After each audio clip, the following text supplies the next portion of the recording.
चांद होगा न तारों का ये बसेरा होगा, ज्ञान न होगा तो आत्मा में अंधेरा होगा। एक बार फिर से हम स्वागत करते हैं आपका अपने चैनल एग्जाम नगर पे, और ये चैनल उनके लिए जो वाकई ज्ञान पिपासु हैं। तो आइए ज्ञान की प्राप्ति करते हैं और 10 मिनट में हम विजयनगर साम्राज्य को समझेंगे, जिसको हरिहर और बुक्का नामक दो भाइयों ने इसकी नींव रखी थी। और साथ ही साथ हम ये देखेंगे कि विजयनगर साम्राज्य में वो 4 मुख्य राजवंश कौन कौन से थे और उन्होंने किस तरीके से कार्य शासन व्यवस्था को चलाया। और लास्ट तक आप बने रहते हैं अगर हमारे साथ, तो आई थिंक के मोक्ष की प्राप्ति की तरफ बढ़ेंगे। ठीक है, शुरू करते हैं। लाइट ऑफ कर देते हैं ताकि बोर्ड आपको अच्छे से दिखे। तो बात शुरू होती है 1336 से। विजयनगर साम्राज्य की स्थापना बिल्कुल कहानी की तरह हम लोग पढ़ते चलेंगे, समझते चलेंगे।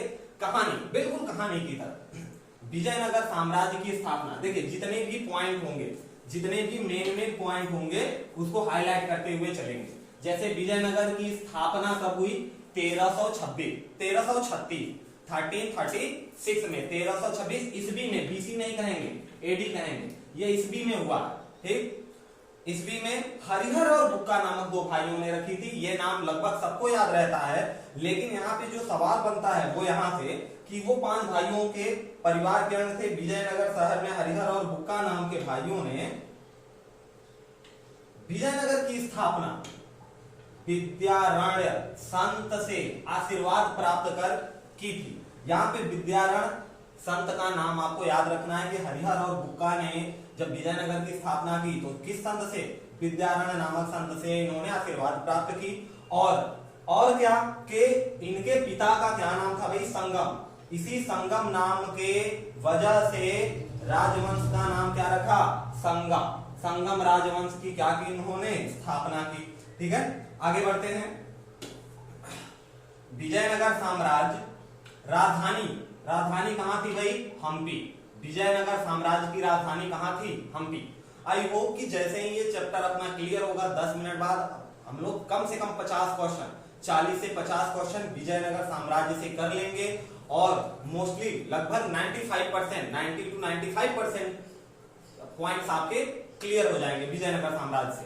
तो राजधानी कहां थी? हम्पी। नोट डाउन करना है। ठीक है, और अगला पॉइंट क्या है? इंपॉर्टेंट पॉइंट कि विजयनगर की जो खंडहर है, विजयनगर साम्राज्य के खंडहर कहां पे मिलते हैं?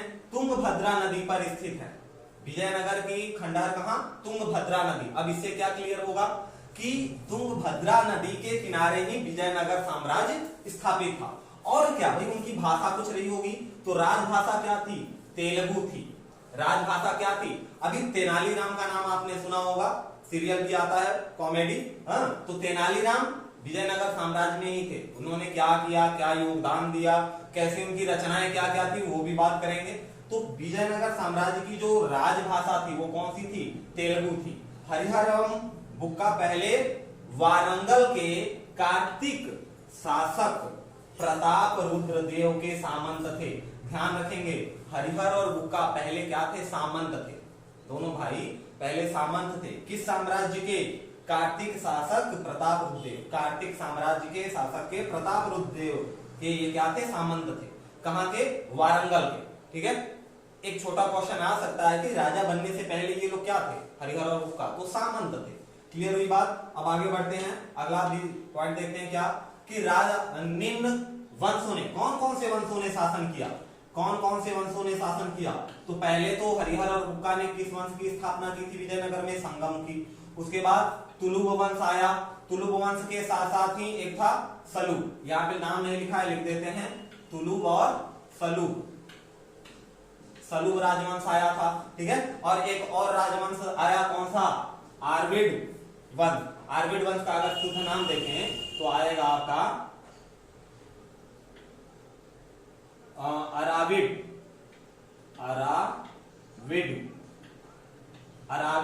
राजवंश। ठीक है, इतनी बातें। 4 राजवंश थे विजयनगर में। कौन कौन से? संगम, सलुब, तुलुब और अराविड वंश। ये 4 वंशों ने शासन किया था। इनके राजाओं के बारे में भी देखेंगे और इनका टाइम पीरियड भी अभी हम लोग आगे देखेंगे। फिलहाल जिस पॉइंट पे हैं उस पे आगे बढ़ते हैं। तो यहाँ पे बुक्का के बारे में दिया गया है, बोकान लिखा है, ये बुक्का की बात हो रही है। बुक्का क्या थे भाई? बुक्का एक वेद मार्ग प्रतिष्ठापक, वेद मार्ग प्रतिष्ठापक की उपाधि धारण की थी। किसने? बुक्का ने। ठीक है, हरिहर सेकंड, यहाँ पे जो 2 है वो सेकंड को रिप्रेजेंट करता है, द्वितीय को। ठीक, हरिहर द्वितीय ने संगम शासकों में सबसे पहले महाधिराज की उपाधि धारण की थी। ध्यान रखेंगे, महाराजाधिराज की उपाधि धारण करने वाला संगम वंश का पहला शासक कौन था? तो हरिहर सेकंड, हरिहर द्वितीय था, जिन्होंने महाराजाधिराज की उपाधि धारण की थी। उसके साथ जैसा कि आपने देखा है कि दूसरे राजाओं के समय में चीनी यात्री और दूसरे विदेशी यात्री आते हैं, वैसे ही इटली का एक यात्री जिसका नाम था निकोलो कांटी। क्या नाम था भाई? निकोलो कांटी। निकोलो कांटी विजयनगर की यात्रा पर देवराय प्रथम के शासनकाल में आया था। ये देखेंगे, देवराय प्रथम, और देवराय प्रथम का पूरा नाम अगर देखा जाए तो देवराय कृष्णदेवराय, पूरा नाम इनका कृष्णदेवराय। और कृष्णदेवराय तेनालीराम के समय में थे, लेकिन वो प्रथम नहीं थे, द्वितीय थे शायद, अभी देख लेते हैं आगे क्या। लेकिन यहाँ पे बात हो रही कृष्णदेवराय प्रथम की। तो देवराय प्रथम के शासनकाल में इटली का यात्री आया था। कहाँ का यात्री? इटली का। और उसका नाम क्या था भाई? निकोलो कांटी। क्या नाम था? निकोलो कांटी। ठीक है, आगे बढ़ते हैं। देवराय प्रथम ने तुंगभद्रा नदी पर एक बांध बनवाया था। बहुत इंपॉर्टेंट पॉइंट है।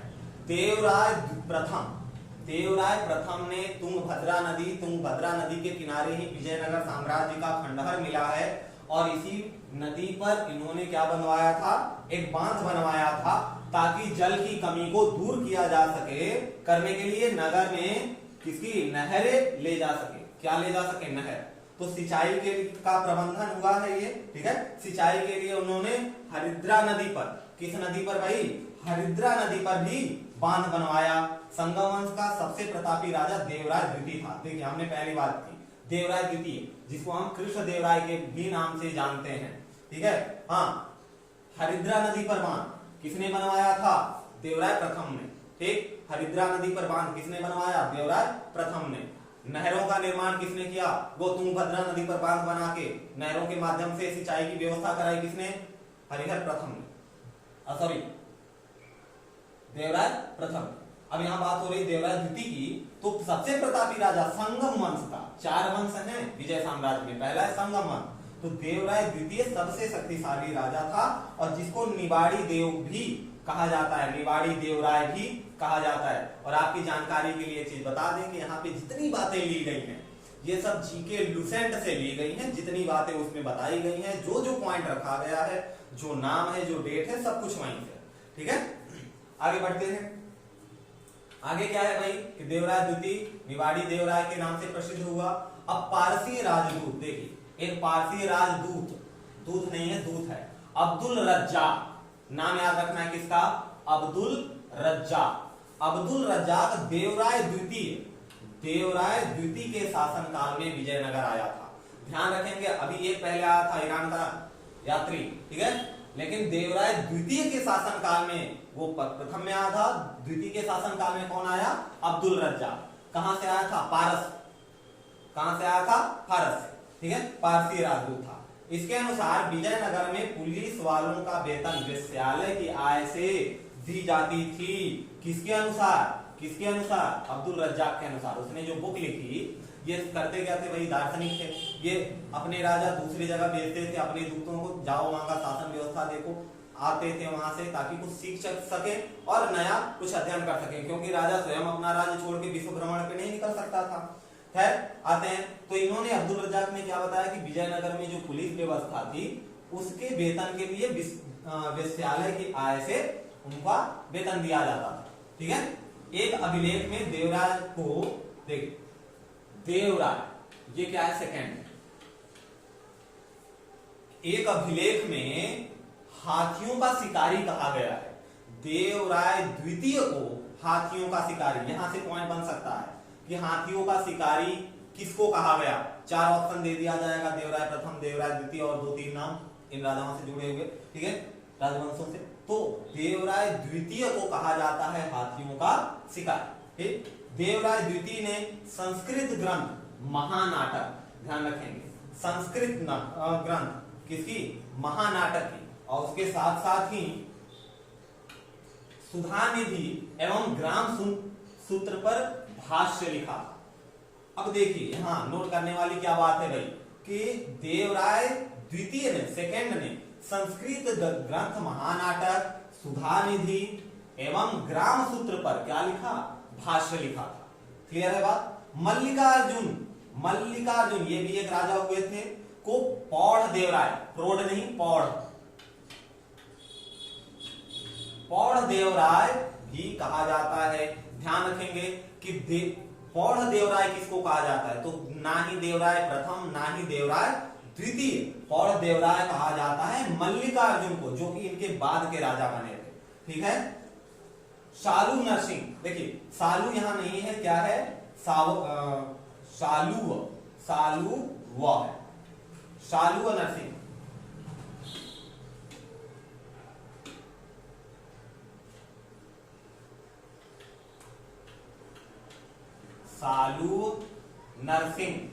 सालू नरसिंह ये भी राजा थे, ने विजयनगर में दूसरा राजवंश सालो वंश, कौन सा, सालो वंश, जिसको हमने क्या कहा था भाई शुरू में, थोड़ा मिस्टेक है, पीडीएफ बनाते और थोड़ा सा मिस्टेक हो गया है, इसका नाम था सलूव। तुलुव सलुव दो वंश थे, तो सलूव वंश की स्थापना किसने की थी भाई, तो आप कहेंगे सालू नरसिंह ने विजयनगर राज्य में सलूव वंश की क्या की थी, स्थापना की थी। कब की थी हाँ, कब, 1485 से लेके 1506 तक चला था सलूव वंश। सलूव वंश का टाइम पीरियड है 1485 से लेके 1506 तक। ठीक है। और उसके बाद तुलु वंश, सुलू के बाद क्या आता है, तुलु वंश, और तुलु वंश 1505 में इसकी स्थापना हुई और 1565 तक चला था। सलूव वंश 1485 से 1506, ठीक, और तुलु वंश 1505 से लेके 1565 तक। और तुलु वंश की स्थापना किसने की थी, तो वीर नरसिंह ने की थी। किसकी, तुलु वंश की स्थापना। नरसिंह यहां भी है, लेकिन ये सलू नरसिंह है, ध्यान रखिए। सलू नरसिंह ने सलू वंश की स्थापना की थी और तुलु वंश की स्थापना वीर नरसिंह ने की थी। क्लियर हुई बात। आगे बढ़ते हैं। तुलु वंश का महान शासक कृष्णदेवराय था। देवराय नहीं, कृष्णदेवराय। वह 8 अगस्त 1509 ईस्वी को शासक बना और सलू टीमा कृष्णदेव, देखिए यहाँ पे सालू व टीमा दो नाम आपको लग रहे हैं, लेकिन ये दो नाम नहीं है, ये सलू तिम्मा है। सलू तिम्मा एक ही नाम है, सलू तिम्मा। और ध्यान देंगे ये सलू नरसिंह नहीं, सलू नरसिंह अभी ऊपर थे जिन्होंने सलू वंश की स्थापना की थी, ये वो सलू नहीं है, ये सलू तिम्मा है, जो कृष्णदेवराय के योग्य मंत्री और सेनापति दोनों थे। ध्यान रखेंगे, योग्य मंत्री और सेनापति कौन थे, सलू तिम्मा। एक पॉइंट ये भी बनता है कि कृष्णदेवराय जो कि सबसे शक्तिशाली राज शासक बने, उनके मंत्री का नाम या सेनापति का नाम क्या था, तो सलू तिम्मा था। क्लियर है बात। बाबर ने अपनी आत्मकथा बाबरनामा में कृष्णदेवराय को भारत का सर्वाधिक शक्तिशाली राजा बताया है। ध्यान देंगे, यहां से एक और पॉइंट आ जाती है मुगल साम्राज्य से, कि बाबरनामा क्या है, तो बाबरनामा बाबर की आत्मकथा है, और आत्मकथा से आप समझ सकते हैं जो स्वयं की कथा को लिखे वही उसकी आत्मकथा कहलाती है। एक जीवनी की होता है, जीवनी वो चीज है जिसको दूसरे व्यक्ति लिखते हैं। आपके बारे में, आपके जीवन के बारे में अगर दूसरा कोई व्यक्ति लिख रहा है तो वो आपकी जीवनी कहलाएगी, ठीक। लेकिन अपने बारे में अगर आप स्वयं लिख रहे हैं तो वो आपकी आत्मकथा हो गई। तो आत्मकथा बाबरनामा में बाबर ने यह लिखा है कि विजयनगर साम्राज्य का सबसे शक्तिशाली राजा कृष्णदेवराय था, ठीक है। और यहाँ पे एक छंद भी आता है, पॉइंट भी आती है कि बाबर अटैक करना चाहता था विजयनगर साम्राज्य पे, लेकिन कृष्णदेवराय तेनालीराम, जिनका नाम रामकृष्ण था, वो तेनालीराम से आए हुए थे, इसलिए गांव के नाम की वजह से उनका नाम तेनालीराम पड़ गया, जो कि अष्ट दिग्गजों में से एक थे, जो कि आगे बात की जाएगी। तो तेनालीराम के चातुर्य की वजह से, बुद्धिमत्ता की वजह से बाबर ने विजयनगर साम्राज्य के साथ युद्ध नहीं किया। ठीक है, फिर कभी उनकी स्टोरी, पहले आते हैं अपने पॉइंट।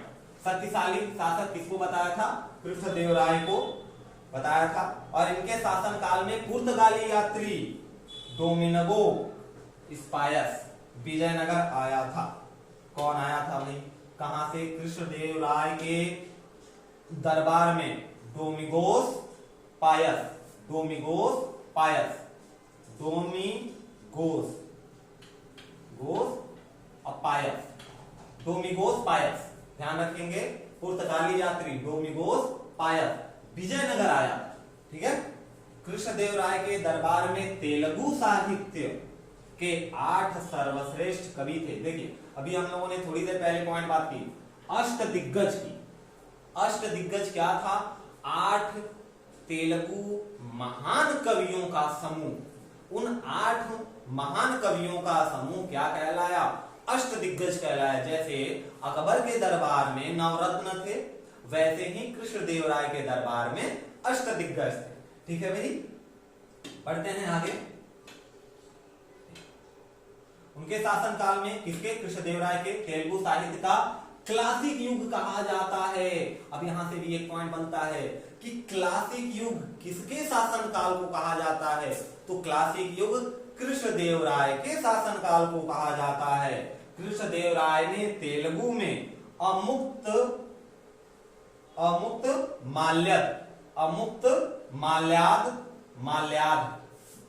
माल्याद एवं संस्कृत में जम्बुवती, जामवंती,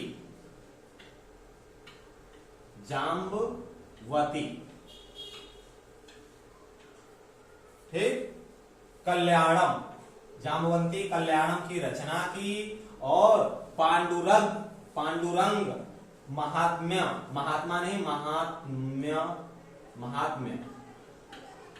महात्म्य की रचना तेनालीराम रामकृष्ण ने की थी। अभी देखिए, हम लोगों ने तेनालीराम की बात की थी, तो तेनालीराम अष्टदिग्गजों में से एक थे। और तेनालीराम ने पांडुरंग महात्म्य की रचना की थी। ग्रंथ की रचना कौन सी ग्रंथ? पांडुरंग महात्म्य ग्रंथ की रचना किसने की थी? तेनालीराम रामकृष्ण, तेनालीराम रामकृष्ण। ठीक है, अब कल्याणम की रचना, जम्बुवती की रचना संस्कृत में किसने की? देवराय ने की थी, कृष्णदेवराय ने की थी। ठीक, किस भाषा में की थी? तेलुगु में, तेलुगु से संस्कृत। ठीक है भाई, आते हैं अगले पॉइंट पे। नागलपुर नामक नए नगर, हजारा एवं विठल स्वामी मंदिर का निर्माण। हाँ, यहां से देखिए, विठल स्वामी मंदिर, यहां ये इंपॉर्टेंट पॉइंट है। ठीक है, और हजारा ये भी एक मंदिर है, और नागलपुर नामक नया नगर बसाया था। ये 3 काम किए थे किसने? कृष्णदेवराय। निर्माण किसने कराया था? कृष्णदेवराय। 3 पॉइंट यहां से बन गए। नागलपुर नामक नए नगर की स्थापना, हजारा और विठल स्वामी मंदिर का निर्माण कृष्णदेवराय ने करवाया था। क्लियर हुई बात? और कृष्णदेवराय की मृत्यु कब हो गई थी भाई? 1529 में, 1529 ईस्वी में हो गई। कृष्णदेवराय ने अभिनव भोज, आंध्र पितामह आदि की उपाधि धारण की थी। देखिए, अभिनव भोज और इसके साथ आंध्र पितामह के साथ साथ आंध्र भोज की भी उपाधि धारण की थी। 3 भोज में उपाधि धारण की थी इन्होंने, अभिनव भोज की, आंध्र भोज की और आंध्र पितामह की। क्लियर हुई बात? ये 3 उपाधि धारण की थी किसने? कृष्णदेवराय ने। किसने? कृष्णदेवराय ने। ठीक है, और यही कृष्णदेवराय हैं जिनके शासनकाल में तेनालीराम इनके दरबार में थे।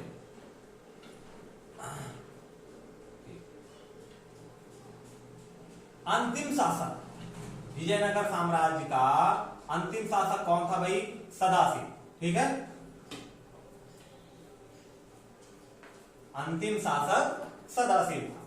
या राक्षसी टंगड़ी या तालीकोटा या बन्नी हड्डी का युद्ध। देखिए, एक ही युद्ध जिसका 3 नाम है, राक्षसी टंगड़ी या तालीकोट्टा या बन्नी हट्टी है, हड्डी नहीं है, बन्नी हट्टी, बन्नी हट्टी, ठीक, बन्नी हट्टी या राक्षसी टगड़ी या हट्टीकोट्टा, बन्नी हट्टी, तालीकोट्टा, इन तीनों का एक ही नाम है, ये युद्ध का नाम है और ये युद्ध लड़ा गया था 23 जनवरी 1565 में, 23 जनवरी 1565 में। और इसी युद्ध के बाद विजयनगर साम्राज्य पर विजयनगर का साम्राज्य का पतन होता है, ठीक है। इस युद्ध के कारण विजयनगर का पतन हुआ। बीजापुर अहमदनगर, देखिए हमने पहली बात की कि इसी युद्ध में विजयनगर का पतन हो जाता है और विजयनगर का उस समय कौन सा राजा रहता है भाई? विजयनगर का अंतिम राजा कौन था?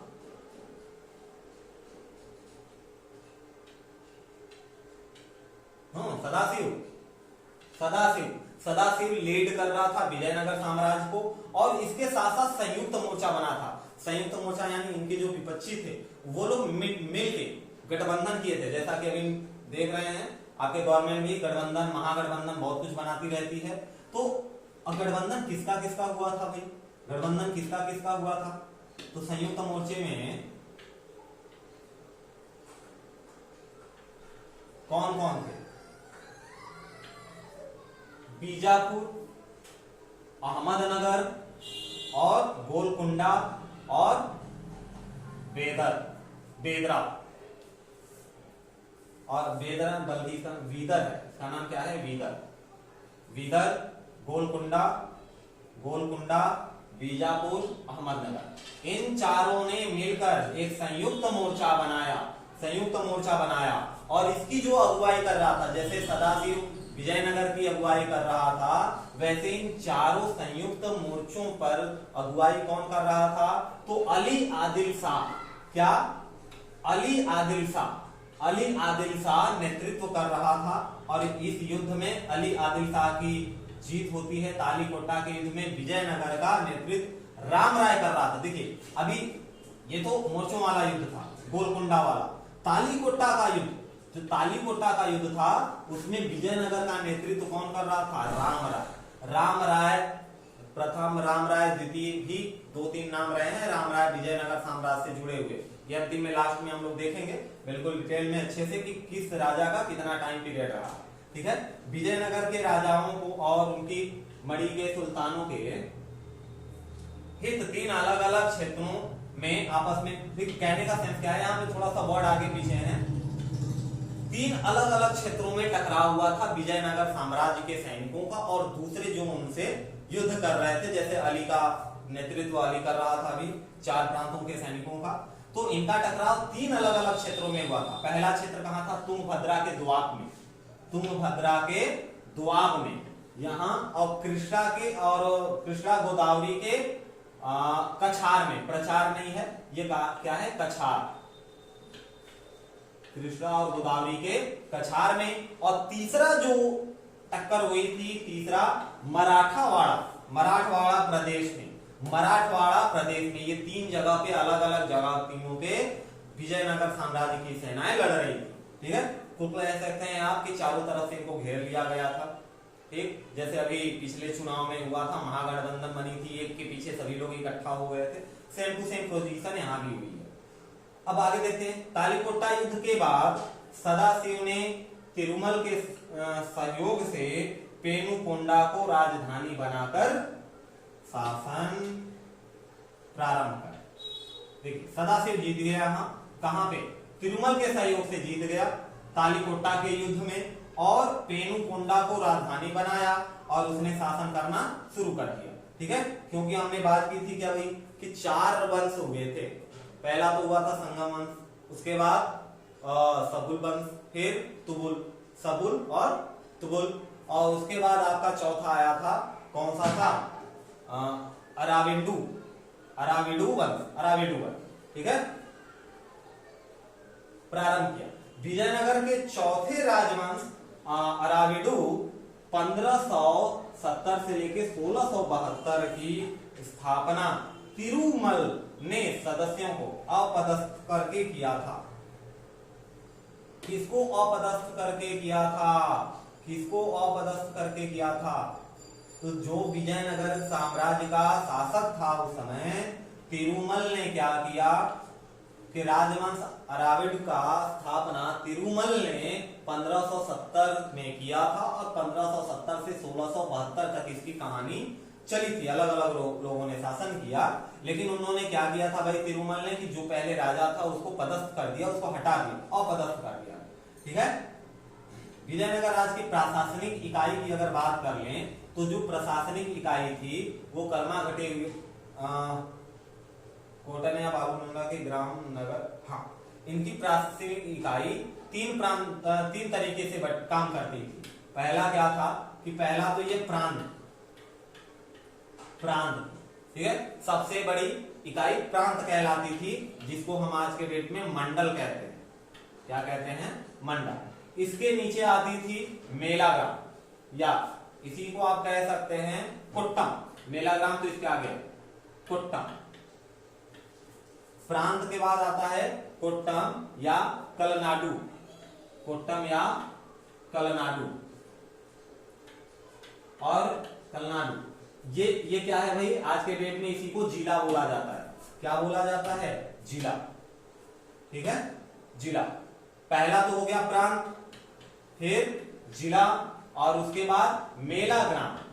मेला ग्राम का मतलब हुआ कि गांवों का समूह। कितने गांवों का समूह? लगभग 50 गांव के समूह को एक मेला ग्राम बोला जाता था। और उसके बाद इसके नीचे आता है सबसे प्रशासनिक इकाई की जो सबसे छोटी इकाई है प्रशासनिक व्यवस्था की, उसको कहते हैं उर। क्या कहते हैं? उर। इसका मतलब होता है ग्राम, यानी गांव, ग्राम। ठीक है। ये 4 खंडों में विभाजित थी प्रशासनिक इकाई किसकी? विजयनगर साम्राज्य। अब आगे बढ़ते हैं।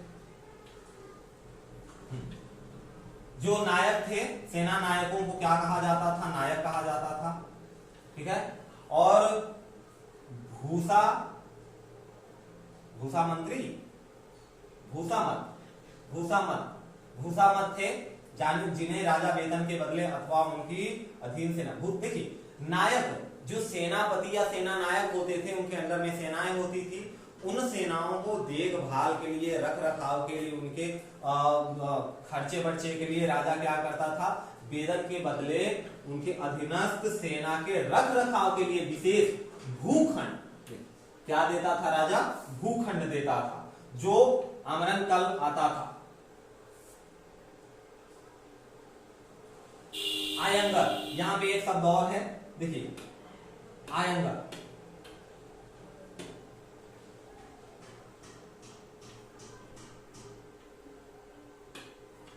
आयंगर किसे कहते हैं? तो आयंगर एक व्यवस्था का नाम है। क्या? व्यवस्था। प्रशासन को सुचारू रूप से संचालित करने के लिए प्रत्येक ग्राम को एक स्वतंत्र इकाई के रूप में संगठित किया गया था।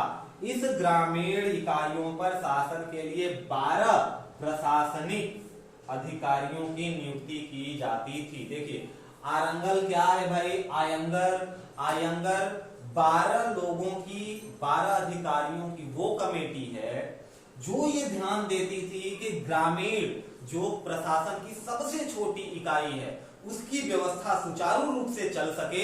और साथ ही साथ और क्या था कि जिनको सामूहिक रूप से आयंगर कहा जाता है, यह अवैतनिक होते थे। अवैतनिक का मतलब क्या होता है? अवैतनिक का मतलब यह होता है कि इनकी सेवाओं के बदले सरकार इन्हें पूर्णतया लगान मुक्त और कर मुक्त भूमि प्रदान करती थी। कौन सी भूमि? लगान मुक्त और कर मुक्त, यानी कोई लगान नहीं देना है कोई। और इनका पद आनुवांशिक था। आनुवांशिक मतलब वंश दर वंश। ठीक है। इस पद को पद को वे गिरवी भी रख सकते थे अथवा किसी को बेच भी सकते थे। ठीक है। जो ये पद था, कौन सा पद? आयंगर का। ठीक, 12 लोगों का, 12 अधिकारियों का जो पद था ग्रामीण की व्यवस्था को सुचारू रूप से चलाने के लिए, वो अपने पद को बेच भी सकते हैं, या उसको गिरवी भी रख सकते थे। और साथ ही साथ क्या दिक्कत आ रही है दोस्तों? ठीक है। और साथ ही साथ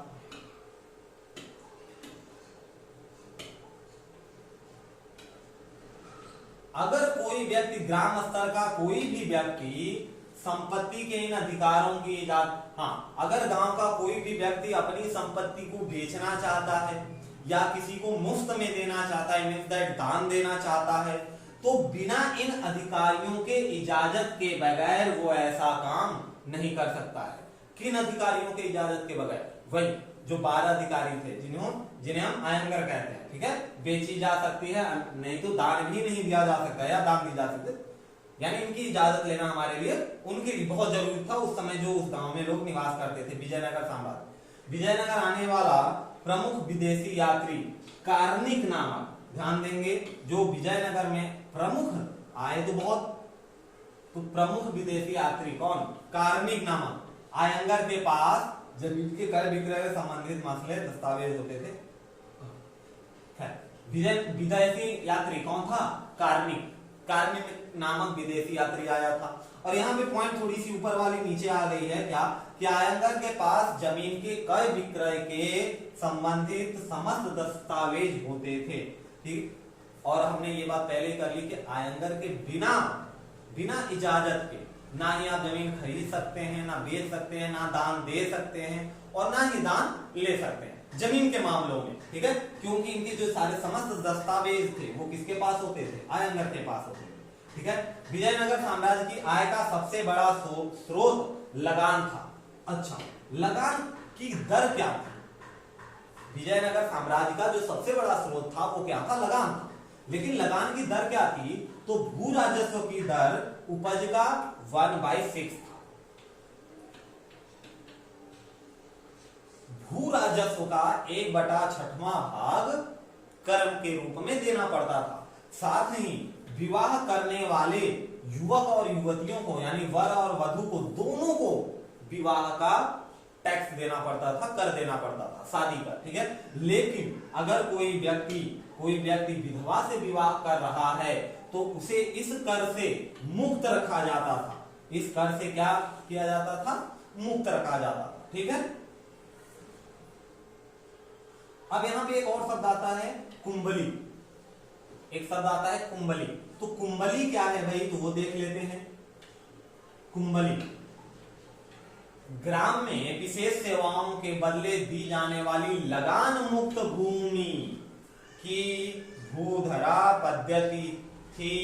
ध्यान रखेंगे, आप अगर विशेष कार्य करते हैं, आपको पुरस्कार के तौर पे राजा के थ्रू अगर कोई जमीन मिल रही है जिस जमीन पर लगान नहीं वसूला जाएगा, टैक्स नहीं वसूला जाएगा, तो इस प्रकार की भूमि को, जमीन को क्या कहते थे? कुंबली कहते थे, ठीक है। क्या कहते थे? कुंबली। अब कुंबली नहीं, कुटंगी, इसका शुद्ध नाम अगर देखा जाए तो कुटंगी है।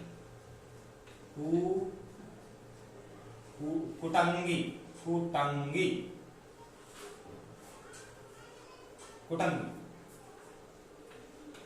थोड़ा सा नाम में कंफ्यूजन है हमें भी, एक बार आप देख लीजिएगा। आई थिंक कुटंगी ही है, कुली या कुटंगी, ठीक है। अब यहाँ एक और वर्ड आता है रक्त कोड। तो ये रक्त कोड नहीं है, जरा इसको समझेंगे कि रक्त कोड क्या था। तो रक्त कोड ना हो के बल्कि रक्त कोडंगे है। रक्त कोडंगे। अब रक्त कोडंगे क्या होती थी भाई? तो इसको समझेंगे कि युद्ध में शौर्य का प्रदर्शन करने वाले मृतक लोगों के परिवार को दी गई भूमि को कहा जाता है रक्त कोडंगे। रक्त कोडंगे जैसे परमवीर चक्र मिलता है शौर्य के लिए, और ये कब दिया जाता था? युद्ध में शौर्य का प्रदर्शन करने वाले मृत लोगों के, जो व्यक्ति मर जाता था, सैनिक वगैरह या जिन्होंने अच्छा शौर्य का प्रदर्शन किया हो, उनके घर वालों को दी जाती थी, परिवार वालों को जो जमीन दी जाती थी उसको रक्त कोडंगे कहते हैं। क्लियर हुई बात? आगे आते हैं।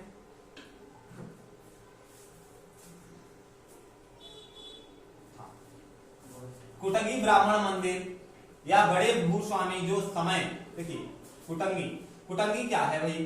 तो कुटंगी वही है, ब्राह्मण मंदिर या बड़े भूस्वामी जो समय कृषि नहीं करते थे, जो उस समय क्या, जिनके पास ढेर सारी जमीनें थी, रईस हैं वो खेती तो स्वयं करते नहीं थे, ठीक है। किसानों को पट्टे पर भूमि दे देते थे और भूमि को क्या कहते थे, कुटंगी कहते थे। विजयनगर का सैन्य विभाग कदाचार कहलाता था। अब आते हैं सैन्य विभाग में। जो विजयनगर का सैन्य विभाग था उसको क्या कहते थे, कदाचार। ये देखिए 3 भागों में बटा हुआ था। जो विजयनगर साम्राज्य की सैन्य प्रणाली थी वो 3 भागों में बटी थी। पहला तो कदाचार था, ठीक है। इस विभाग के अंतर्गत उच्च अधिकारी आते थे। कौन कौन से उच्च अधिकारी आते थे, तो जिसे हम कहते हैं दंडनायक, दंडनायक या सेनापति। सेनापति को पहले क्या बोला जाता था, दंडनायक बोला जाता था। कब, विजयनगर साम्राज्य के शासन व्यवस्था होता था। और दूसरे पॉइंट पे आता है टकसाल। टकसाल कौन होता था भाई, तो विभाग को जोरी खाना कहा जाता था। टकसाल उनको कहते थे जो शस्त्रागार और सैनिकों के रख रखाव रहन सहन की व्यवस्था देखते थे, ठीक है। और यहाँ चिट्ठियों नहीं है बल्कि चोटियों है। थोड़ा थोड़ा सा मिस्टेक हुआ है, ये अगली बार पीडीएफ में सब कुछ सुधर जाएगा। चट्टियों। अब चट्टियों क्या होता है, तो व्यापारों में निपुण दस्ताकार वर्ग के लोगों को ये चट्टियों कहा जाता है। पीर पंजाल कहा जाता है। चट्टियों किसको कहा जाता है, तो चट्टियों उनको कहा जाता है जो विभाग को जोरी खाना में जो निपुण थे, ठीक। और जो दस्तकार लोग थे उनको वीर पंजाल कहा जाता है। ध्यान रखेंगे, पीर पंजाल नहीं कहा जाता, वो तो जम्मू कश्मीर है।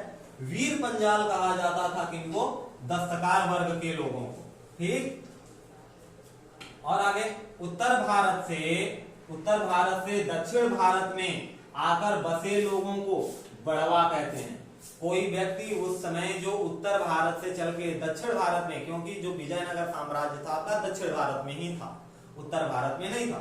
उत्तर भारत में तो उस समय बाबर का साम्राज्य था, दिल्ली सल्तनत में मुगल साम्राज्य चल रही थी, ठीक। तो उत्तर भारत से जो दक्षिण भारत में जाके लोग बसते थे उनको क्या बोला जाता है, बड़वा बोला जाता था, ठीक है, कहा जाता था। विजयनगर साम्राज्य में दास प्रथा प्रचलित थी। ध्यान रखेंगे कि विजयनगर साम्राज्य में दास प्रथा क्या थी, प्रचलित थी। यानी मनुष्यों की क्रय और विक्रय की जाती थी सेवाओं के लिए, ठीक है। और इसके साथ ही ये भी देखेंगे कि मंदिरों में रहने वाली स्त्रियों को क्या कहते हैं, देवदासी कहा जाता था।